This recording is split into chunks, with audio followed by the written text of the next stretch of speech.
Alam niyo po, ramdam ho namin na kami ho ay pinadala rito upang makinig sa mga hinaing at sa loobin ng ating mga kababayan dito sa Masinloc. Sa kasalukuyan ho kasi kami po ay naghihiring. Isa sa pinaka-importanting pinag-uusapan sa Kongreso ay yung pong sinasabing secret agreement na kung saan ang karamihan ang paniwala namin ay isa ito naging dahilan kung bakit nagiging agresibo itong ating mga kapit bansa na China. Maaaring hindi ho accurate yung aking teorya, ngunit makikita ho natin na kapag ang usapan ay at maliliit na mga fishing vessels ang pumapasok, parang hindi ho nila binobomba ng tubig. Pero kapag pumapasok ang Coast Guard o malalaking barko, yun naman ho ang tinatarget nila ng kanilang water cannon.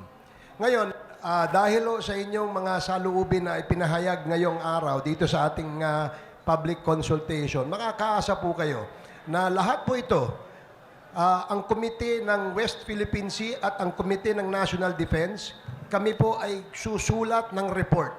Ang tawag po dyan ay committee report. Ito pong committee report na ito ay maghahayag ng inyong mga saluubin at yung aming nakikitang maaring solusyon sa problemang kinakaharap ng ating mga kababayan dito. Alam niyo po, kung protesta o sinasabing diplomatic protest, napakarami na po nating diplomatic protest. Mukhang hindi ho ino-honor at hindi ho pinapansin. Yung UNCLOS mismo, yung arbitral ruling ay pabor sa ating bansa, pero hindi rin ho ino-honor. So hindi ho natin kung ano pa ho sa ating palagay at nating gawin para iwasan yung gulo. Kanina narinig ko si Congressman Dan Fernandez. Parang gusto na lumusob eh. Sa aking paniwala, nagkulang ang inyong local government, no? Ang inyong probinsya at ang inyong lokal na pamahalaan dito sa Masinloc. Dahil ang aming immediate na maitutulong sa inyo ay makapagbigay ho ng panandaliang suporta sa pamamagitan ng pagbabaho ng mga ayuda na galing ho sa atin sa national government, papunta sa local government at parating ho sa ating mga kababayan. So yan ho, nagpapasalamat nga po ako dahil aktibo yung inyong local government units dahil nakapagbigay na po sila ng mga ayuda. Pero hindi ho ito yung solusyon sa problemang kinakaharap nyo.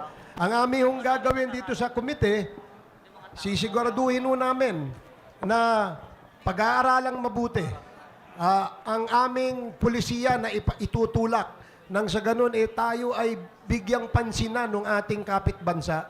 Ayaw ho natin ng gulo. Hindi ho tayo nag-uumpisa ng gulo.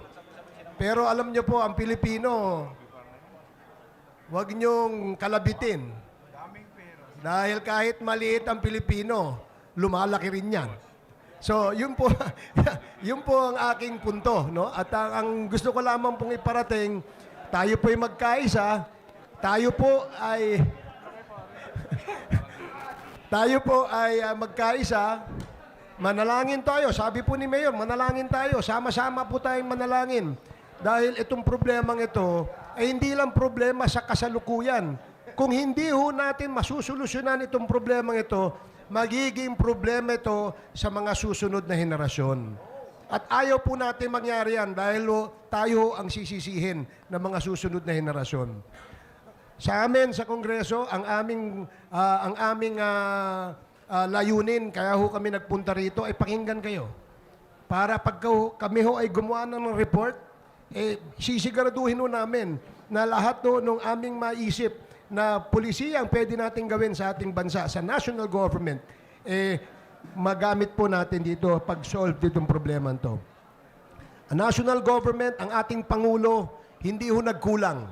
Ang ating speaker, hindi rin po nagkulang. Ang inyong local government, hindi rin ho nagkulang. Ang inyong mga kongresista at congressman, congresswoman dito ay aktibo hong tumutulong para itong problema nyo ay masolusyonan.